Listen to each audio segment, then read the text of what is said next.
short battery life. While the Galaxy S7 and S7 Edge have larger batteries than their predecessors, some users still complain about short battery life. Thankfully, Android has a robust battery management application that can let you troubleshoot some of your battery life woes.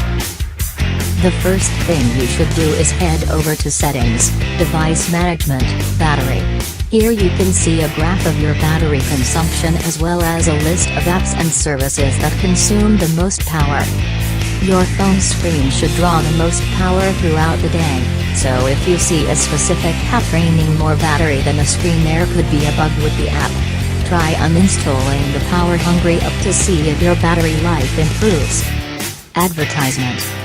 The next thing you can do to maximize your battery life is to disable some of the services Samsung enables by default, like the Always On screen.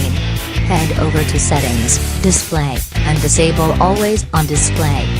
Another thing you can try is turning down your screen brightness and setting a shorter display timeout.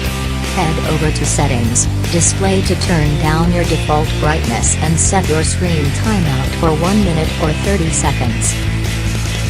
7. Alarm doesn't ring. Some Galaxy S7 users have reported that their alarms won't ring anymore. Most of these reports seem to stem from users using third-party alarm applications. One reason for this might be Android's overly aggressive battery management called doze. To check to see if doze is the cause of your problems, try using Samsung's default clock app to see if the alarms ring. If they do, then your third-party application is likely being disabled by Android Doze. To turn off the Doze feature, head over to Settings, Device Maintenance, Battery Usage, More, Optimize Battery Usage, then find your alarm app and tell Android not to optimize battery life for it. 8. Power and volume buttons not working. This is a pretty serious issue, but a simple reboot usually solves any unresponsive buttons. You can force your Samsung Galaxy S7 and S7 Edge to reboot by holding down the power and home buttons. If this doesn't work for you, the issue is more serious and your phone should be sent back to Samsung. 9. Overheating. There could be a number of reasons your Samsung Galaxy S7 is overheating. If your phone is getting too hot to touch while it's charging, it could be because of the built-in fast charging technology. While fast charging is great for getting as much juice as possible in a short period of time, it does heat up the phone.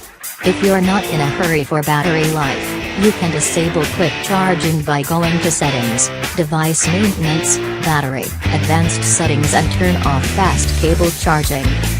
If your phone is heating up even when you're not charging, there may be an app draining your battery in the background. You can see if there are any power-hungry apps in Settings, Device Maintenance, Battery.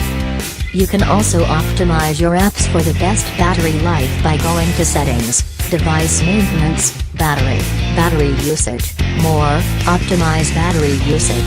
Select all apps and your phone should calibrate itself for better battery life. As a last resort, you can wipe the Galaxy S7 cache partition in recovery mode. First, turn off your phone. Second, press and hold the home and volume up keys and then press and hold the power button. Then, release the power button when you see the Galaxy S7 logo. And then, once you see the Android logo, you can release all buttons. Your phone is now in the recovery mode where you can select Wipe Cache Partition using the volume up and down buttons. Once you have Wipe Cache Partition highlighted, press the power button to start the process. 10. Slow performance. If your Samsung Galaxy S7 is slowing down, there are a few ways to speed it back up again. One of the biggest reasons for slowdowns is Samsung's Touch with Skin, which includes features like Update, Flipboard Briefing. While it's nice to get a live news feed on your home screen all the time, it does take up some unnecessary processing power.